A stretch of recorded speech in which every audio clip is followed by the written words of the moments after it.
Welcome to Bloomberg ETF IQ. I'm Scarlett Fu. And I'm Katie Greifeld. And Scarlett Fu, happy November to you. Happy November and happy M&A Monday. Indeed. It is the first trading day of November, and we have a lot to talk about. Let's get to the biggest stories right now in the nearly $19 trillion global ETF industry.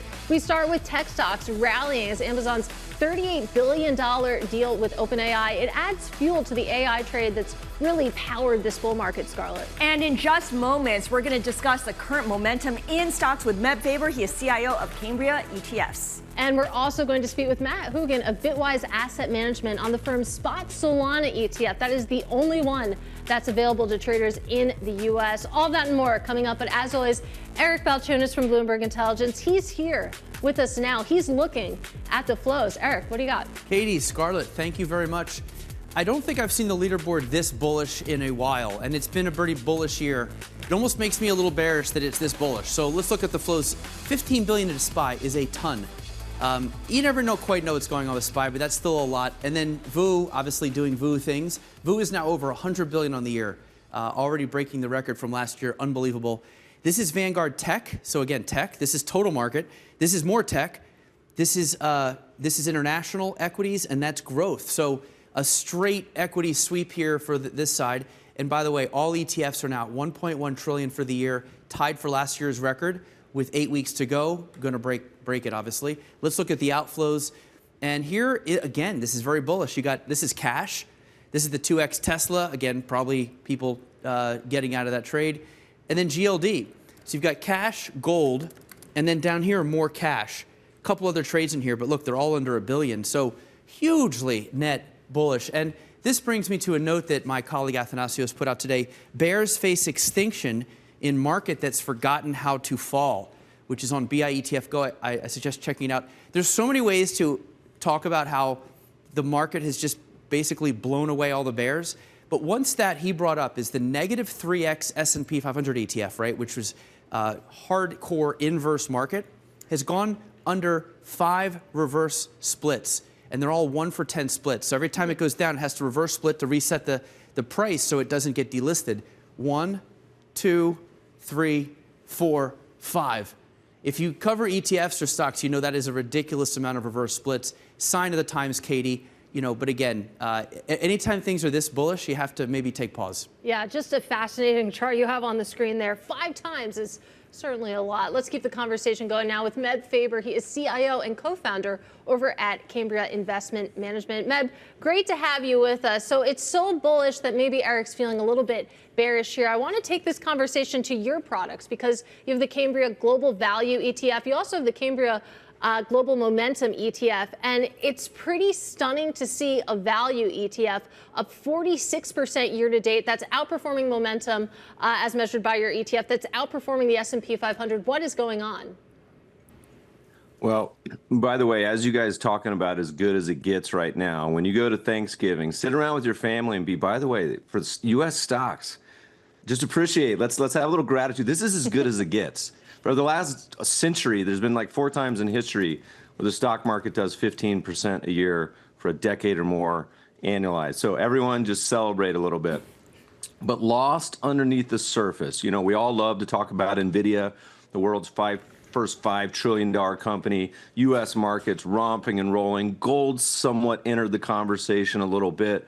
But what's getting lost is there's some other things that are doing great too that nobody cares about, nobody's talked about, and one of them is global deep value. Now, when everyone says value, value is doing terrible in the U.S., it's done worse, they tend to think of small and mid caps, and particularly in this cycle, but very quietly, you've had a regime shift, and these stocks outside the U.S. are having an absolute face ripper. I'm in Las Vegas right now. I do these conversations with people all over the world. No one's talking about foreign stocks, particularly deep value stocks. So to me, that says potentially a lot of room to run in a pretty exciting trade that has a Grand Canyon-wide valuation gap with the traditional market cap weight in the U.S. And what is the narrative behind that? It's just that they've been ignored for so long that there's opportunity. Why now? Why are they getting their moment now? You guys are a little younger. I know Balchunas is a basketball fan. I was watching NBA the other night for the tip-off, and they asked a bunch of players, what do you remember about the NBA in the 90s?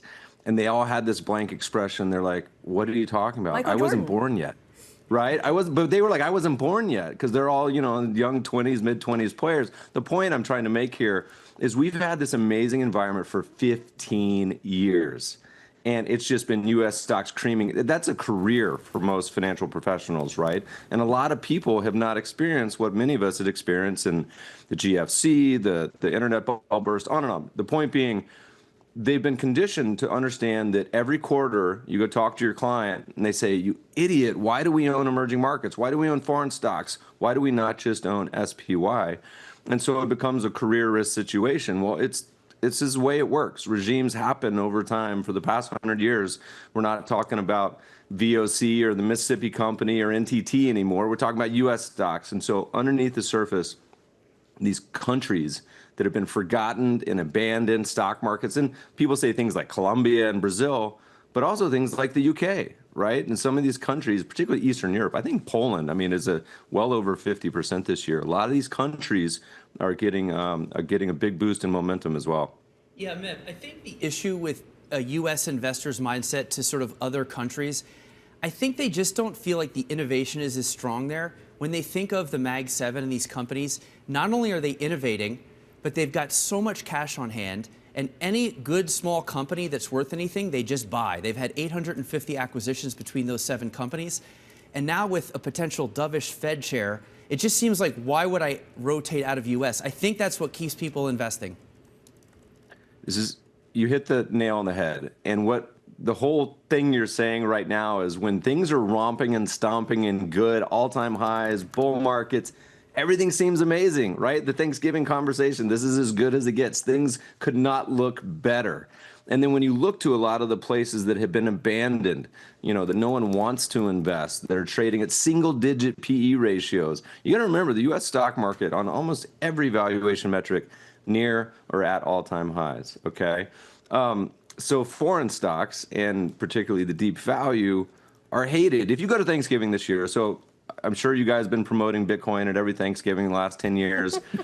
We always make this joke, you're either hated or loved, depending on what it's doing this year. But if you go there and you say, "You know what, guys, I heard this really intelligent man on Bloomberg, and he was talking about we got to buy Portugal and Hungary and Turkey and Poland," they're going to say, "You come back next year and you lost money, you're not even invited," right? Wow. It's career risk, not just for investing, but you got to remember, the U.S. as a percentage of world GDP is only a quarter.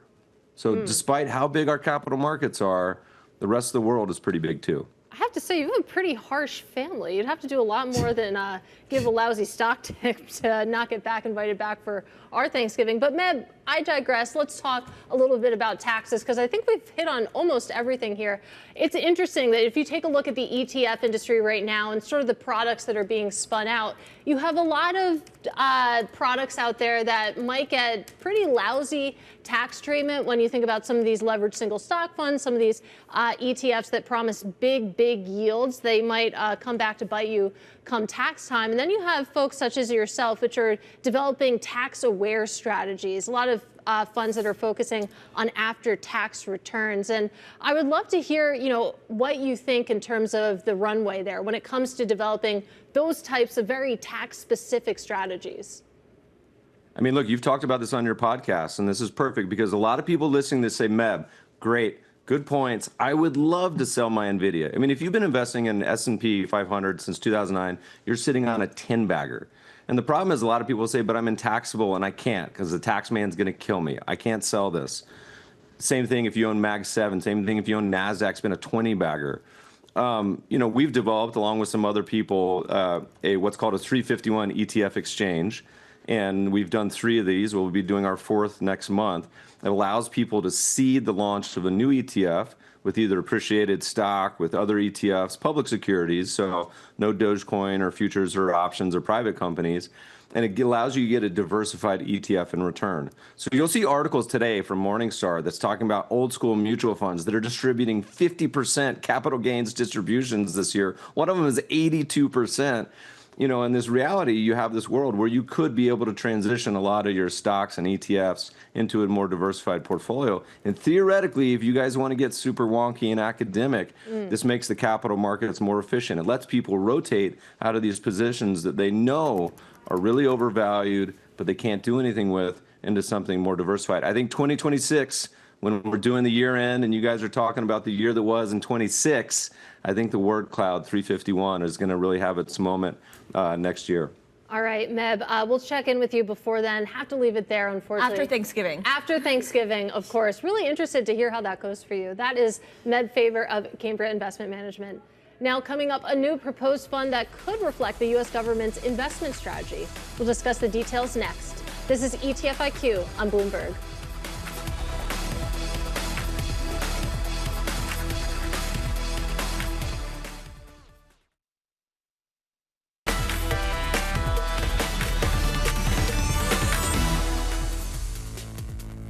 Welcome back to Bloomberg ETF IQ. I'm Katie Greifeld. It's time now for the ETF Brief, where I walk you through the trends and the stories that caught my eye in the ETF industry. And I wanted to start by just highlighting the growth that we're seeing specifically when it comes to U.S. ETFs. We are now firmly above $13 trillion as of the end of October.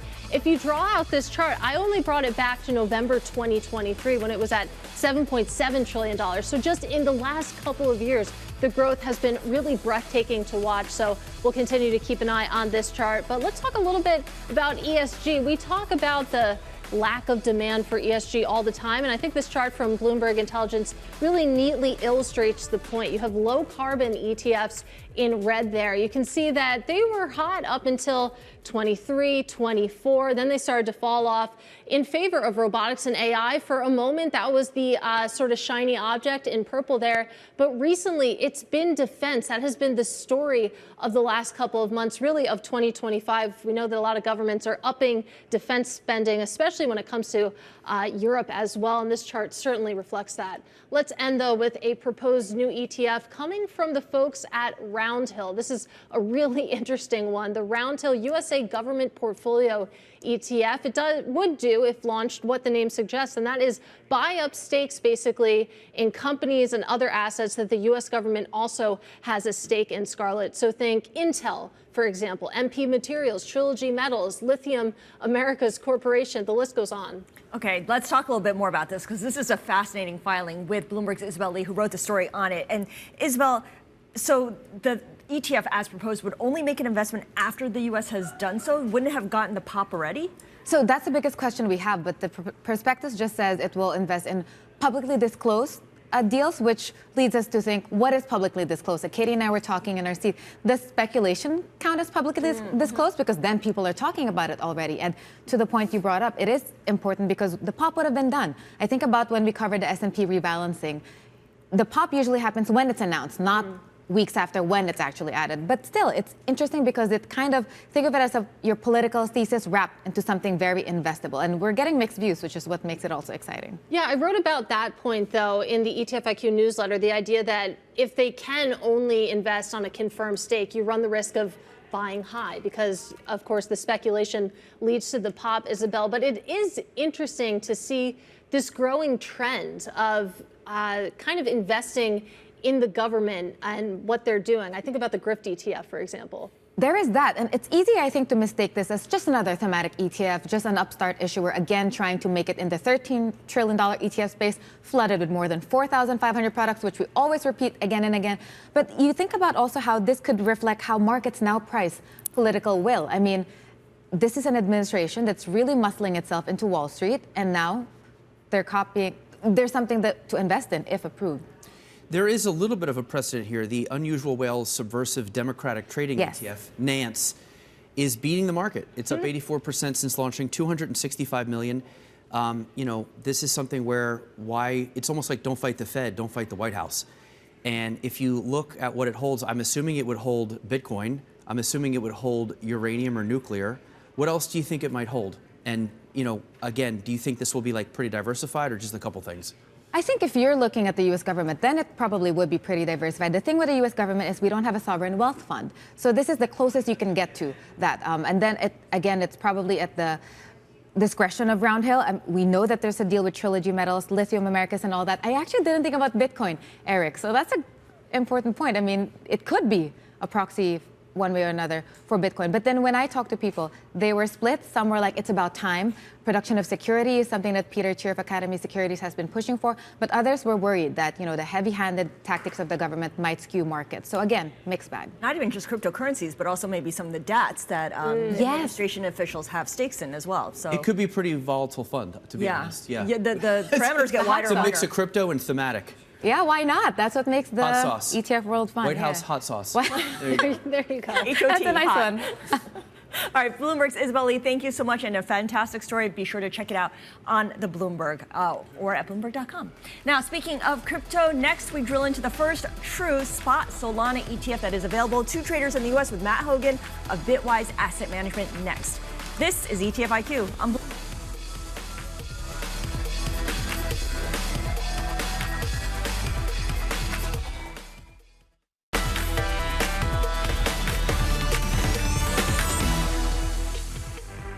This is Bloomberg ETF IQ. I'm Scarlett Fu, along with Katie Greifeld. And it's time for today's drill down, where we focus on one ETF. Eric, what do you got? Katie, today we have another baby. This is a newborn ETF. Just came out last week. BSOL, Bitwise Solana Staking ETF. This got out despite the government shutdown, we'll discuss that in a minute, but it's the first true spot 33 Act ETF a la IBIT, but for Solana, which is one of the faster blockchains. Goes down a little bit more than Ethereum, so that's a battle that the two of them have. But it's, I think, competing for being the new, tech rails for finance. It's got a 20 basis point expense ratio, very cheap for this kind of product. $400 million. That's really good for the first week. Let's look at the performance. Now, I put SSK because this is the Rex Solana ETF that is similar, but it was a 40 Act product. Anyway, they're pretty close, but they're both down a lot. So they launched. Timing helps to get 400 million despite this quick negative performance is really good. And let's look at the top 5 crypto ETFs by flows for the past week, and you'll see that in its first week, BSOL debuted at the top with 417 million. The next biggest one with inflows was 8 times less with this NEOS fund. IBIT and the Bitcoin ETFs had a rare week off. That's probably why Bitcoin's price is down this week. But you couldn't have asked for a better launch. Not Bitcoin numbers, but relative to a normal launch, incredible, Katie. Absolutely, Eric. Thank you. And joining us to talk about this ETF, I'm pleased to say, is Bitwise Asset Management CIO Matt Hougan. Matt, great to have you with us. As Eric said, this is a baby ETF. It only launched last week. Really impressive numbers for the first week, over $400 million in flows. Give us a little bit of color on where that's coming from, whether or not some of that was lined up ahead of time or whether this is truly new organic demand. Yeah, absolutely. It's great to be here. I love the word incredible. It's a fast growing baby, and we think it's got a long way to run.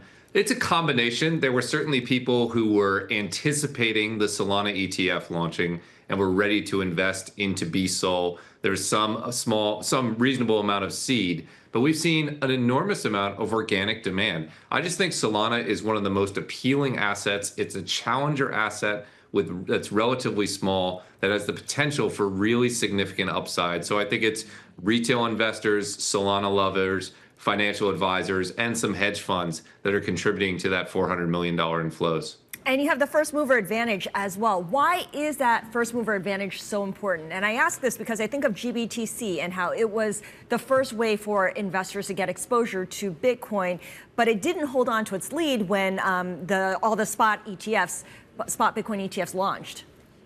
Yeah, well, it's a combination. Of course, first mover advantage has always been important throughout ETF history. But what we did here was combine first mover advantage with a 20 basis point expense fee with 100% of our assets staked. And that's trying to cement that. So we hope that this is, it's now the largest Solana ETP in the world. We hope that will continue to be the case. And it's really seeing dynamic trading as well as flows. So trying to cement that first mover advantage with the low cost expense ratio and the 100% staked rule. And now, Matt, give me the case for Solana. I consider it to be a competitor to Ethereum, uses proof of history. It's faster, but it has gone down. Ethereum has never gone down. How much of the stablecoin world will be on Solana versus Ethereum, and how else will Solana grow? What will make this go up, basically?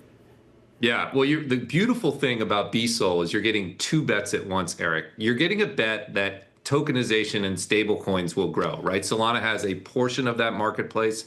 It's certainly a challenger versus Ethereum, but it's a player. So if stablecoins and tokenization grow, BSOL should grow as well. The other bet you're making, though, is it will take a larger and larger chunk of market share. As you mentioned, it is faster than most other blockchains. It is easier to use than most other blockchains. It's winning an increasing share of institutional mandates. You know, just last week, we saw a major stablecoin announcement from Western Union. They chose to build on Solana. So it's really that combination of two bets at once that I find so attractive. If stablecoins and tokenization get bigger, BSOL does well. If Solana takes a bigger share of that market, BSOL does well. If they both happen, I think the upside is really substantial. So I hear what you're saying in terms of the logic for why Solana makes sense as a pitch. When it comes specifically to BSOL, I wonder who the audience is. Are you going after sort of the crypto native audience, or are you looking for folks who maybe sit in the traditional finance world who are just getting comfortable with some of these themes? Yeah, I think when you launch a new ETF in crypto, particularly for a single asset, you see an initial wave and then a long burn. The initial wave is crypto natives who want exposure in an ETP wrapper and hedge funds. That's probably what's driving the majority of flows over the first 4 days. The long burn is financial advisors who want diversified exposure to crypto, and we think that'll be, you know, the next $1 billion in assets. So when you're launching an ETF, you need to appeal to multiple audiences. I think of retail, I think of hedge funds. Those are first. And then the biggest audience eventually is those TradFi investors, but they take a while to show up. They'll trickle in over the next year or two. Matt, Bitcoin, let's turn to Bitcoin real quick. It was up 300% since BlackRock had filed 2 years ago, but it has had a kind of shaky last couple months. Some of the OG Bitcoiners are whining and upset. What do you say to them and other people? Why isn't Bitcoin up more given all this institutional adoption? Yeah, I mean, it is up a lot, right? It's up, whatever, 150% since, or 100+% since the ETFs launched. It's doing just fine. I do think we're seeing some amount of selling around the $100,000 level, likely from people who bought Bitcoin when it was $10,000 or $1,000. We have to work through that sell wall. Once we do, I think we'll see substantial upside. Look, I think it shouldn't be surprising to anyone. $100,000 is a big round number. Right. There were probably people who bought and wanted to sell there. We'll eventually get through it. I think in another 6 months, maybe another month, we're going to see another big uptick. All right, Matt, great to get some time with you. That is Bitwise Asset Management CIO, Matt Hougan. That does it for Bloomberg TV's ETF IQ. This is Bloomberg.